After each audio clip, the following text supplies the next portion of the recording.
Yeah, and we rent too. We don't own. Hmm. We sold our house during COVID. I know. You thinking about buying property or just kind of riding this, see how this goes? I don't know. We're pretty close to retirement age, so Yeah. kind of up in the air at this point. Hmm. I'm not sure where we're gonna land. Hmm. Everything's changing too. Like Florida used to be the place, but now Florida's every year is just wiped out by hurricanes. So I don't know what those people are probably going to Georgia and North Carolina. I don't know what the new because that's what everyone told me. Like as in high school, they said that you work until you can get to Florida. Yeah. Is it? And now that Florida's not, you can't live in Florida now. So I'm thinking about because I'm just waiting on money for a birth certificate, and then I can get that, and then probably work at Shaw's or something overnight. It's a You good know? job. I Yeah. know a lot of people work overnight in there. Do you know the guy? He's an older guy with a beard and wears a tie dye shirt. Yeah, nice guy. He's not nice to me. He isn't? No. And his nephew drives the white truck with his wife, and they live just up the road. Really? Those guys, last year, everywhere I went, they would show up with their kids and they would just give me a hard time, and then they would call the police. Really? Yeah. Wow, it doesn't seem like him. I mean, I spent like, is it a paint store right by the storage place? Um, If you go just up the road, right by the vet, the animal clinic. oh yeah. I was one day I was at Shaw's charging my phone, by the bike rack, Uh-huh. and just a lot of people were giving me a hard time, dirty looks, or like walking by and stomping and spitting on the ground. So I didn't want to bother anybody, so I just took it further up the road, and I saw that that paint store was closed. Yeah. So I was like, I'm just gonna hang out there till I'm at 100%, and then just keep walking and try to find someplace else. Um, so those guys, it's a white truck, guy and a girl and their two kids that I saw, maybe one kid, but there was a kid in the car at least, in the truck. They came over and were like, "What are you doing, bro? Like, why?"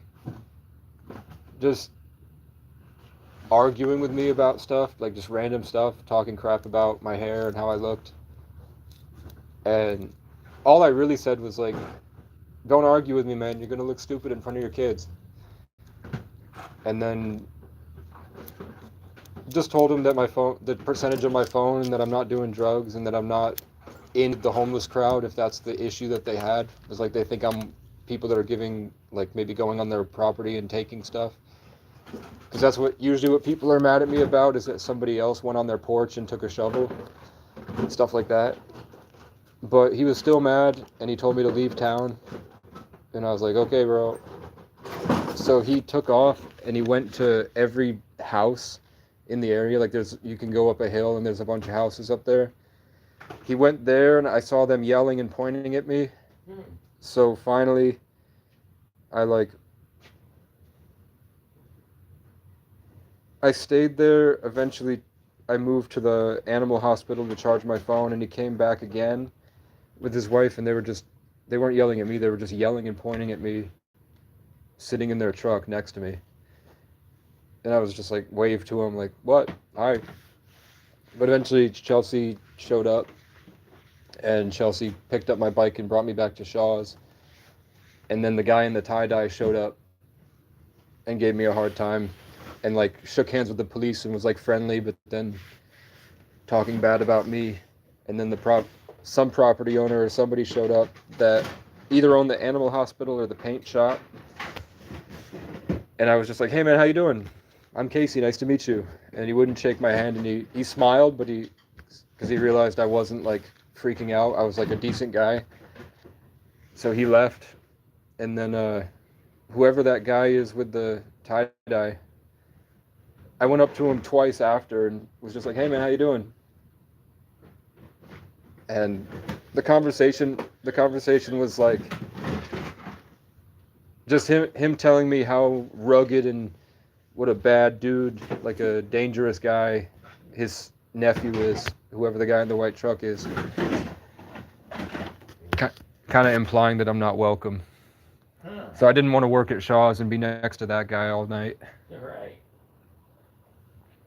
But the only way I'd ever see Ireland or Hawaii or get a music studio and a car and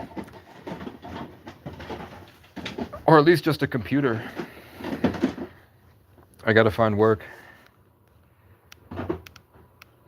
Do you know if this time of the year you had said your guy Mike with the carpentry? Yeah, I think it's slowing down now. Yeah, that's what I'm saying. That's part of it. Dang.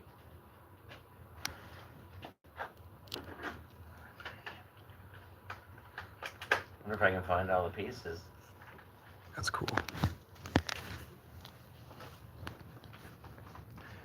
I was thinking about now I'm by a river, and the river's on government property, but it's hard to get back there. Like, you'd have to go all the way around the park and ride and like walk far through the woods and then over a ravine to get me. But I'm thinking about hauling the stones out of the river. There's these big stones, and just building like a stone house. There you go. Filter Good idea. Yeah. So that's where I'm at. It's just there are bears. Do you think black bears, if I'm laying down asleep and they walk up to the tent, if they would grab me? Normally they're as scared of you as you are of them. I know. I brought into a fair share of them. It's crazy. Bears I'm don't. missing one piece. Oh, the top. That's pretty cool. Yeah, it is.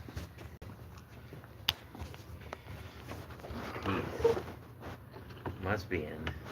I see a lot of blue.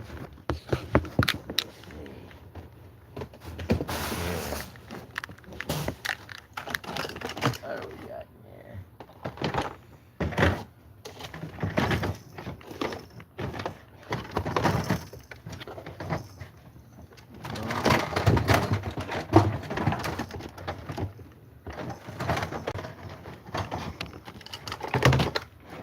Kind of too bad we didn't take care of this stuff. Some of these toys are pretty cool, but I really beat on.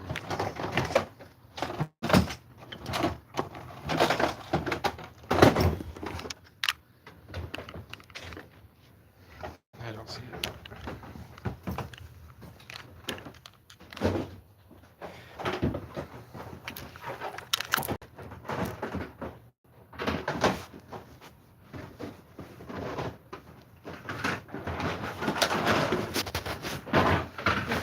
Oh man.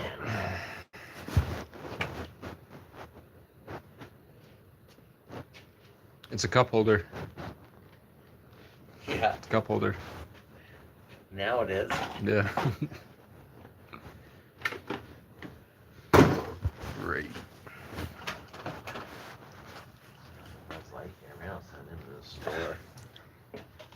Oh, if I don't end up getting a storage unit and I leave, I have to be in Mooresville for a couple weeks for Yeah. court. I don't know, pretty up in the air where I'm going to. I do have I have a pull-up and dip station, which it folds, it's portable, Okay. and it was like $100 online. Yeah. You're welcome to have that. And then I got Rick at the other thrift store. Yeah. He's a cool guy. He gave me this Buck's head that I have in the cabin. If I end up not having a place to put it, you're welcome to put it up in the store. Oh, okay. I think everything else in the cabin is stuff that I've bought from you. Like that, remember that big chair? I've got my throne up there. Remember that chair you sold me? Oh yeah. With I the- think so. with the red? From Capstone a little bit, right? Yeah. I have that up there, which is nice. I don't want to throw that in the woods. How'd the guy know you were up there? He told the police that I was only there for a month. So it must have been like 2 months ago he saw me. And then a month later he put that I wasn't allowed to be there. And then he gave me, and it's been a month now, and now he wants me off. But I've been there for 2 years. Wow. Can they Yeah. actually do that? Yeah, squatters' rights doesn't apply until after 15. Till after what? 15 years. Oh, 15 years? Then I can dispute that I own the property because I've been there. And they can't trespass me. They have to evict me and go to court. Right now, it's just considered trespassing, which is a crime. So if the police get a bee in their bonnet, technically they could just arrest me right now. Huh. But Who hopefully, do you deal with, state police or local? I think Vermont State Police gave me a hard time until they couldn't. Now they leave me alone because I stand up. I would give them a hard time back, and I would call other departments to talk about the things they did that, I'd file complaints and stuff. Or hopefully they feel bad, but they did some stuff that wasn't great a couple years ago. And after that, they've just been outsourcing to Orange County. Oh, the sheriff? Yeah, they're sending them instead now. Wow. I didn't think the sheriff's deputies had anybody. They've got 2 older guys, or 2 older people. Huh.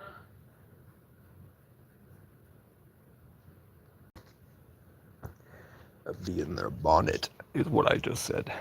What the hell is happening to me? It's supposed to be pouring rain. For the next hour, it's going to be pouring out any minute. It was raining when I came in here. So I'm just hanging out, and then I'll probably walk up. I moved the tent. So Well, sheriff's deputies must be alright, though.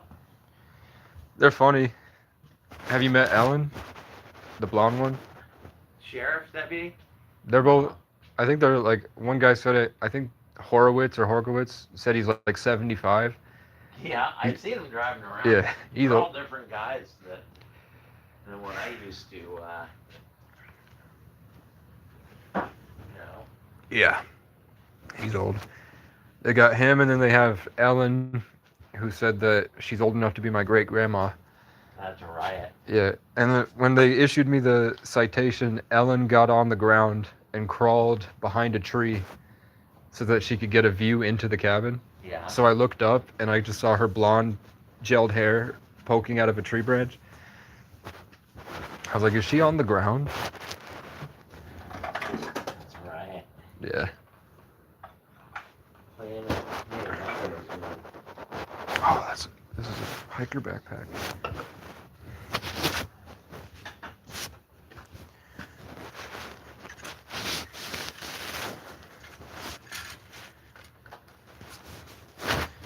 Yeah, that's sold. Yeah. I miss my green one. I left it in Northfield.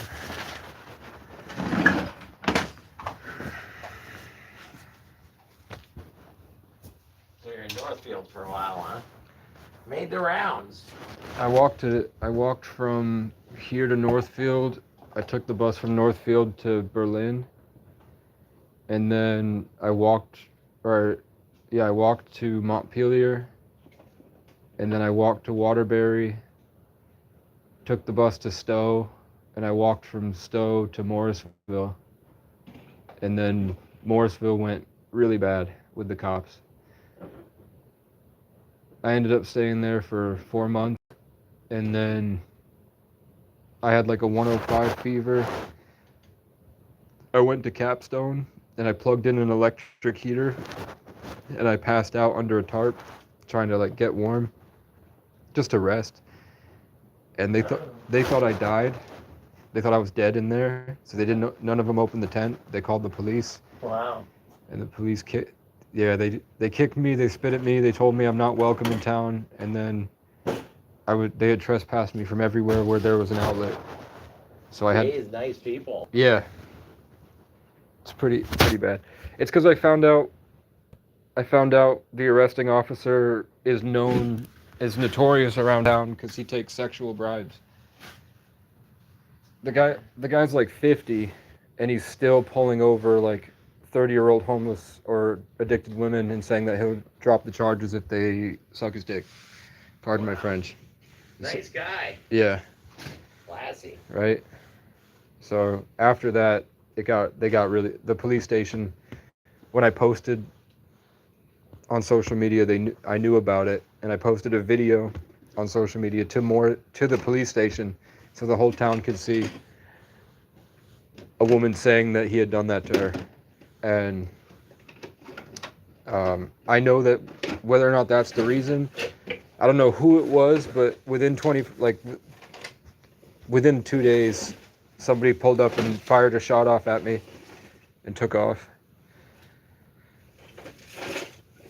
So I like it because it's like, I don't know what the Bible says about the wilderness journey, but people like to throw that around with me a lot, that I'm on a wilderness journey. Nice. Which is cool.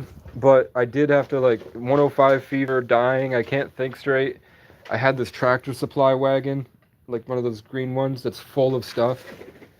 Like heavy stuff too. Like I had my shovel and tools in there too. Yeah. And it was like, it was a snowstorm. I know there was probably a foot of snow. They weren't paving the rail trail. So I just dragged it behind me, and I walked from Morrisville to Johnson dragging it. Wow, that's a long walk. Yeah, and it hurt, but it was. I think the best part of this whole experience was sitting out there in between Johnson and Morrisville, and I sat there and smoked a cigarette in the snowstorm alone. And I think that was the best feeling of the whole thing. But I stayed at a park in Johnson until there was like a cold front, -60. Whoa. Some guy showed up and he was like, ha, laughed at me, and then he turned the power off to the park. So I like carried it to the food bank, and then I stayed there for a month, just laying there, trying to keep warm with the heater. And then I tried to get jobs, but nobody called me back. And then eventually the select board sent the police and said that they want to remove me from town. So the police paid. They drove me all the way back to Berlin, dropped me off at the motel. They paid for a couple nights. And then my brother died because he froze, which sucks. Oh, your brother was homeless too? He was, when he was 18, he was off and on living at his mom's house. And that was in 2020. So he would come stay at my house sometimes, and sometimes he'd go and walk up to the Welcome Center in Bratt, which has like an old chairlift that's like a museum piece, and he would hide in the chairlift. And then he got a car, and he would kind of just park wherever, sometimes at the gym. And he was somebody, like, he couldn't work a job, but he'd be at the gym every day, and you'd go to where his car is at, and he doesn't have like a drink, like a water, and he doesn't have any food, but he spent his last $1.50 on a thing of bone broth because he heard on the internet it was good for your joints or something. That's the type. So when I went there, the only thing in his car was an open thing of bone broth he was sipping. Wow. But he was really talented as a musician. People really liked his stuff. He was like a local celebrity for a while. But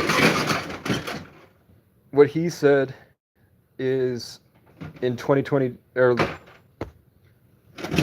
this February, he woke up one morning and told his mom that God told him that they were going to kill him. I don't know who they were, but he said that God told him that they were going to kill him, and that if he didn't get away from his mom, they were going to kill his mom too.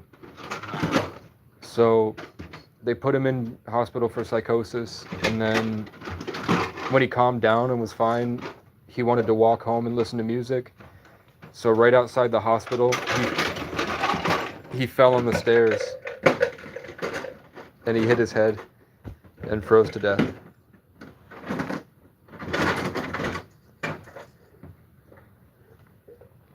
I'm mad because the whole town saw his body. It was 7 in the morning. Like, I'm at Brattleboro's probably 10 times the size of Morrisville, or 10 times the size of Randolph. You good? Yeah. All right. Back. If you need help, I'm here. But Brattleboro's like 50,000 people, and they all work. Like, I'd say 40 of the 50,000 people work in the morning. So for all of them to drive up the main road and see his body just laying there, Gee, that's strange. and nobody stopped. Yeah, that's bizarre, man. Yeah. That's whacked. Yeah. So nobody in town likes me anymore because I posted on Facebook that you should all hold yourselves accountable for the stigma towards homeless people. I'm sure all of you assumed that he was just another heroin addict that overdosed, and you left him to die, thinking that it was his own decision. You probably saw that his hood was up and assumed that he was an older guy that was ODing on drugs, and you left him there, and that's why nobody helped him. When in reality, it was a 22-year-old kid that the whole town loved. He would walk around and say hi to everybody listening to his music. Yeah, it's sad. Yeah. Man. I hated that after he died, so many people showed up pretending that they were really close friends. And I was like, you had 4 years to help him and talk to him and be his friend and actually be there. And now that he's dead, you're coming and trying to gaslight us into believing how close you were. Right. And I'm like, one of them got a tattoo of a song on his arm. And he said that it was his favorite song by him, but it was my song. Which was cool for me, because when at his funeral, I'm sitting there, and then a guy that doesn't like me, because he liked my girlfriend back in the day, came and sat right in front of me as like the whole time it was like ego. He was like trying to ego me, try to make me look bad in front of people, like purposefully ignore me. But then he rolled his sleeve up to show everybody his tattoo that he got for John Michael, and it was something I wrote. So he's gonna have my words on his arm forever, and he hates me. So I'm not gonna tell him because it's cool. It's really funny to me. But I know that he does really like my ex-girlfriend, and I know that the first time that if they were to ever hang out, the first time he took his shirt off and she was there with me, and she sees that my lyrics are right on his arm, it's gonna be cool.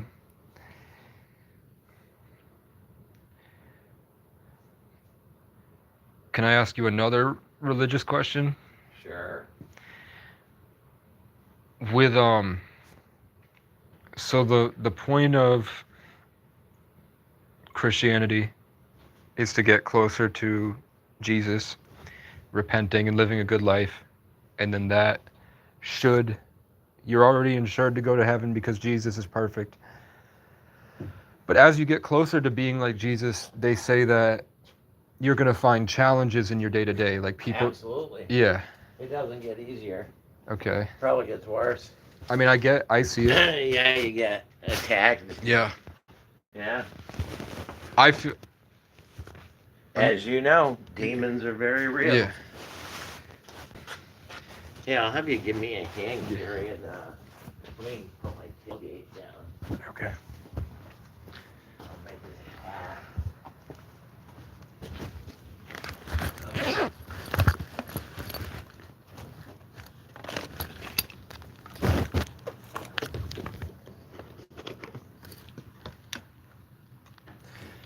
My phone's gonna die.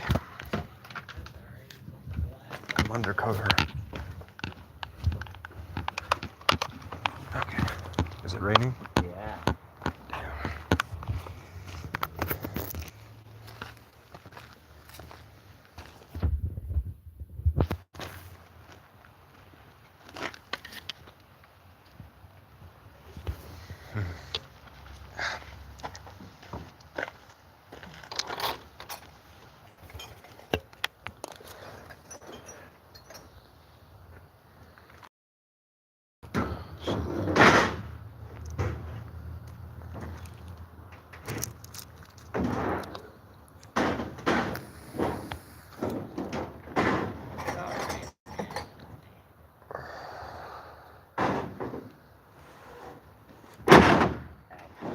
be a miracle if it makes it in one piece. Oh, that glass. I thought,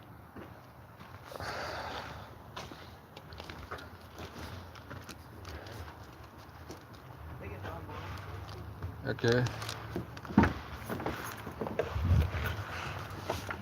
Kleenex everywhere, water. Oh.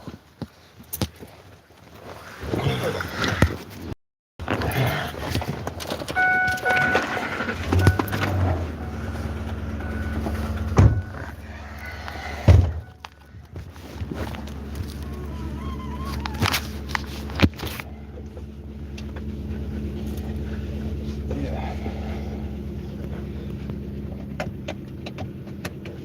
What's the guy do with the land up there? Does he ever hunt it or anything? They put no hunting signs up. Huh. They But you said the cabin's in disrepair, right? There's no door or anything on it.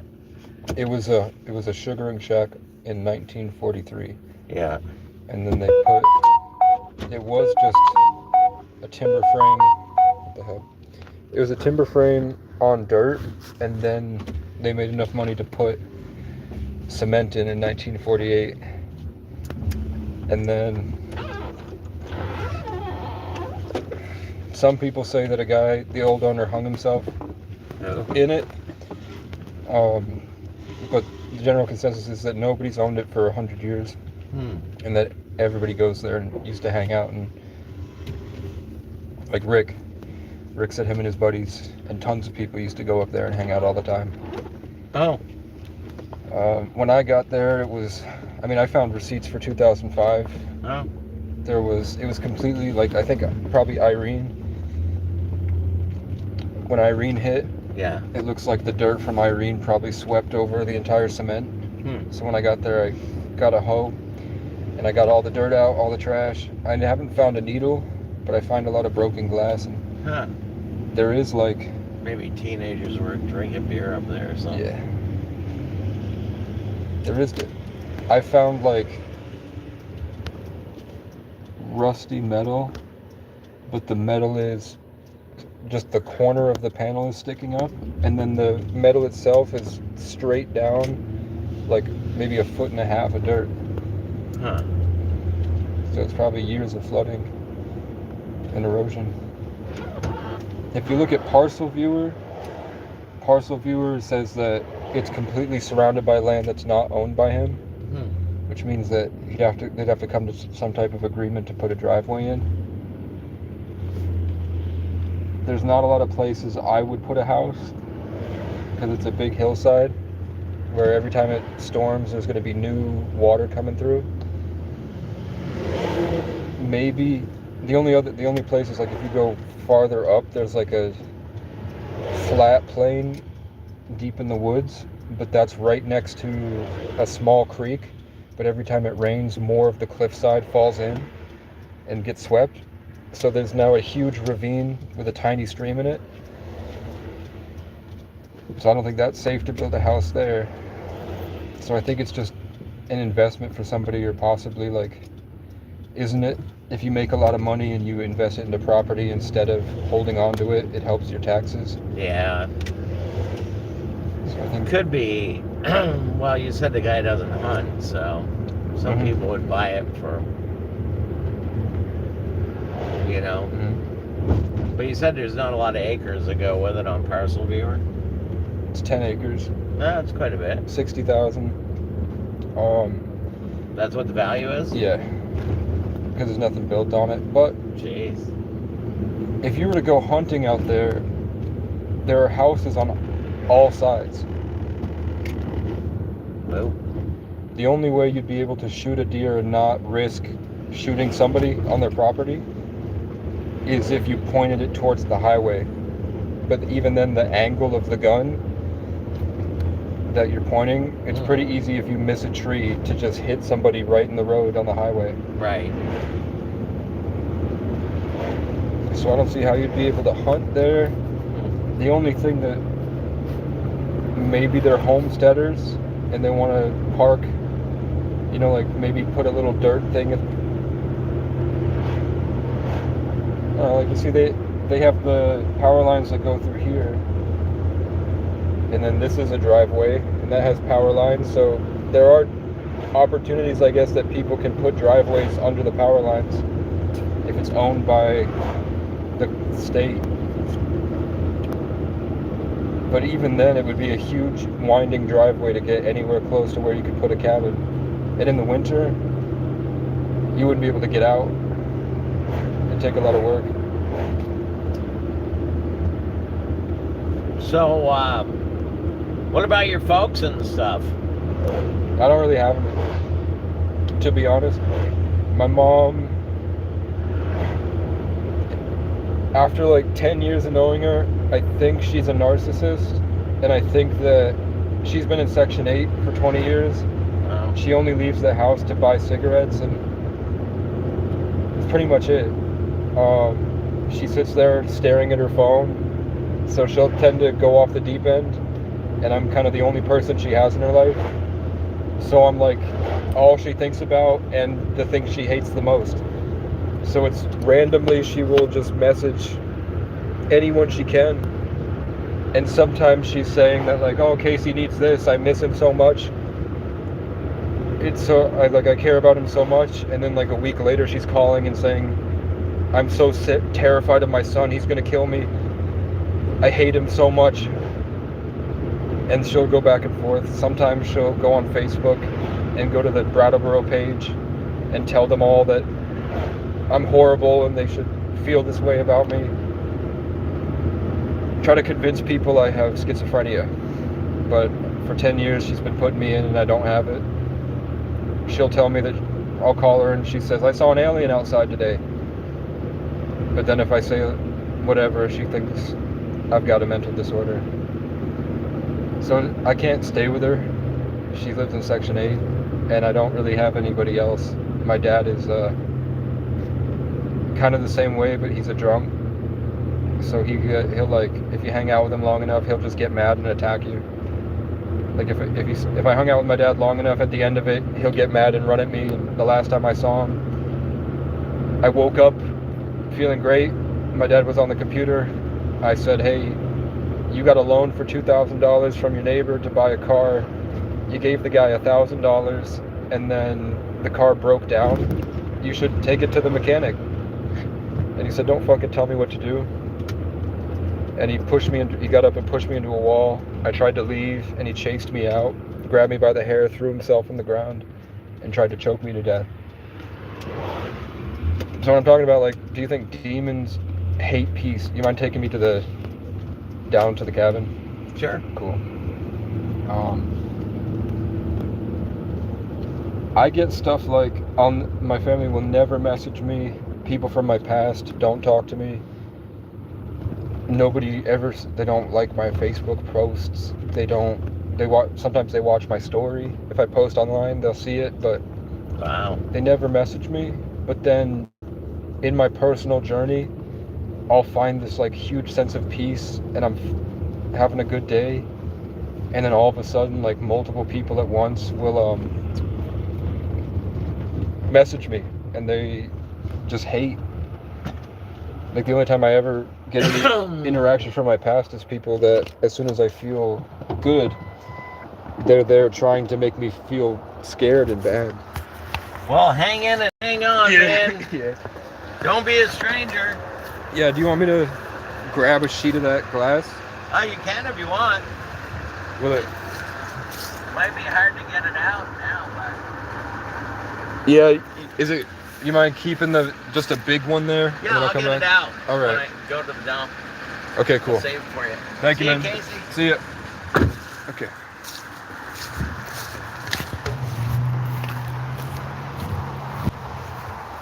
It's gonna pour for 12 hours, which is needed, but it means I need to find my tarp. After I started cleaning out the cabin, and there was some like caked up mold and like mouse piss in there that got exposed after I cleaned it. So now the whole, even though it was like buried under stuff, now that it's exposed, I like wake up gagging. Like it gets into my nose and I wake up trying to throw something up. I put this no parking sign here because I thought it was funny. Because he put a bunch of keep out, no trespassing, so I put no parking.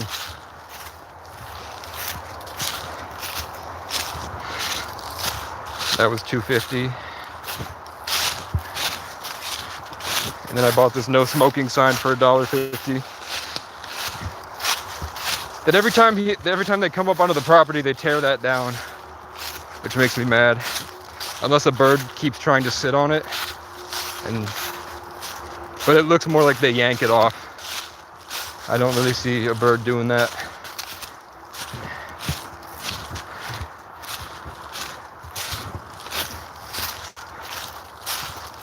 I hate watching my videos back later and seeing that kind of feels like trauma has put this pressure against my frontal lobe. So when I'm speaking, I'm forcing the speech through the trauma. And I meditate every day and try, but I'm trying yoga next. Can't really find a way to beat it. I could find a way to beat it when I'm driving. When I drive around all day with an energy drink, I can break free. But usually, it's just like I'm held captive by something. So then at night, when I find a wave of peace, I go back and watch my videos and see that I talk like this. And I'm not happy about it. But that's Ray. Ray's a really cool guy. Yeah, look. So the plan is,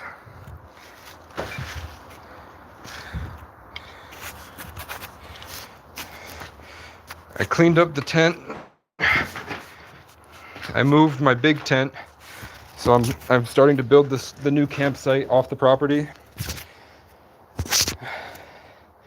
But at night it gets spooky and I just don't. Literally a couple nights ago, I thought that I had been eaten by a bear. God had put me through a simulated bear attack. But I also felt like I was literally abducted by aliens. Like I was completely conscious, but I was not in control of my body anymore. I thought that a bear had just snapped at my neck or something, or I don't know, something. Maybe I got shot. I thought, but suddenly I couldn't move at all.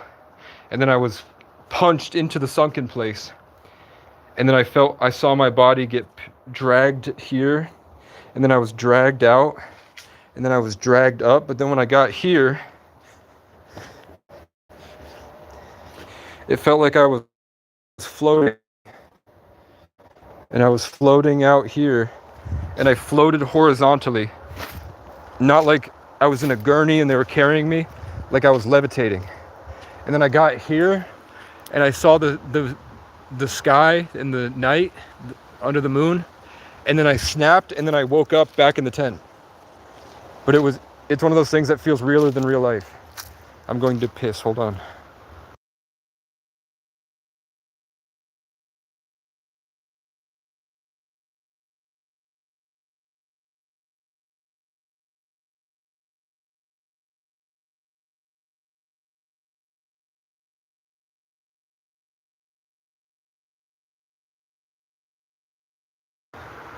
I don't know how good the video quality is here, but this is my tripod. I record a bunch of videos and I don't like them.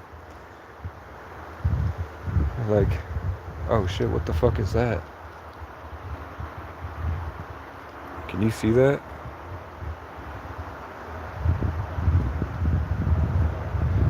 I always see freaky shit.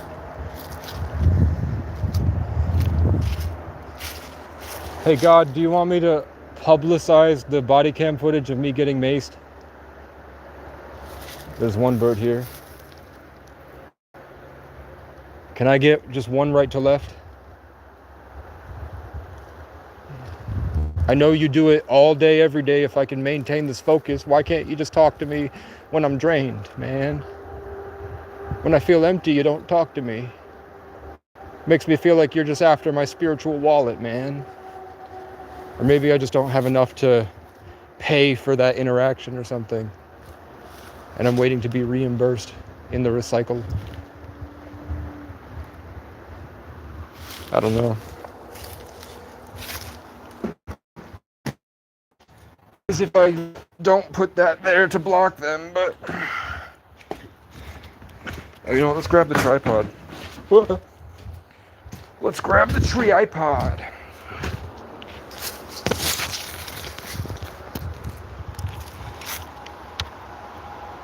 Whoa, it's your favorite homeless guy.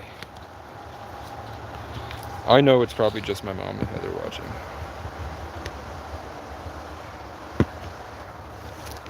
But there are 30 other people that are watching now.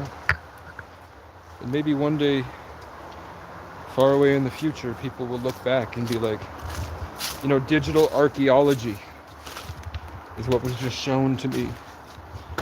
Maybe in digital archaeology, advanced AI humans will get a zip file of Casey's entire life from the perspective of squirrels, watching me from the tree line and yelling at crows.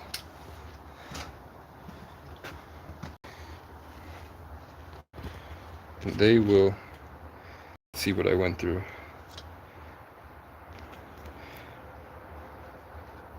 Is it gonna fall? It's not gonna fall.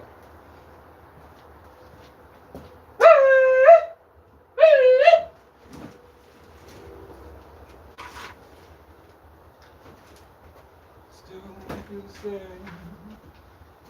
All my senses come to life while I'm stumbling home as drunk as I was ever meet again. 'Cause you are the only one. Stumble after I get myself alone. I am so gone. Tell me the way home.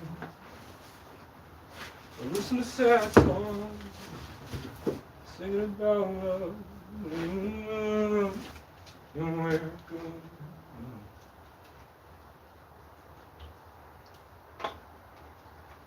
Eastbound down, loaded up and trucking. Are we going to this that can't be done? What the hell? What the hell you on? What the hell you on? What the hell you on? Quick, I need my vape. I need it. Man, come on, man. Give me a hit of the vape, man. Oh, I closed it.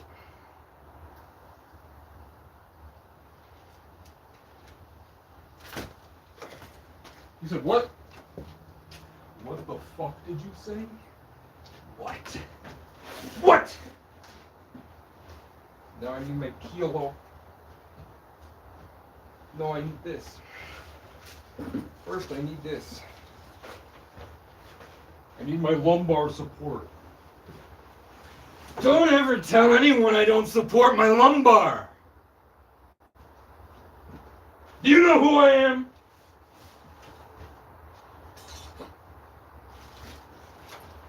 I want to thank you to all my lumbar supporters.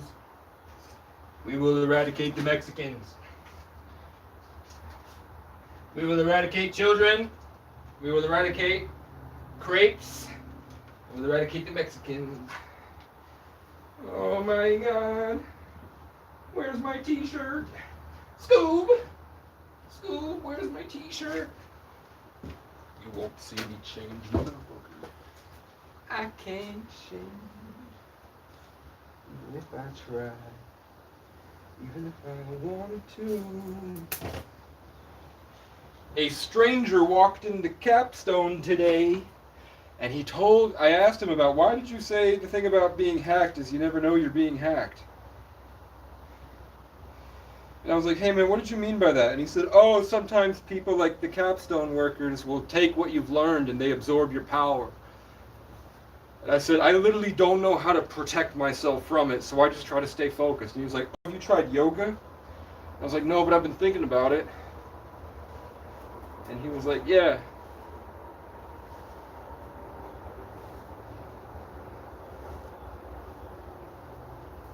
He also told me that he just flat out said, a lot of people are very upset and they want your spiritual power. So a lot of people want what you have. And I said, spiritually? He's like, yeah. And I said, I literally have no idea how to protect my energy. I'm autistic, and I can't visualize protecting my energy. Is it just asserting yourself and holding that delusional belief that you are impenetrable? And he's like, no, but try yoga.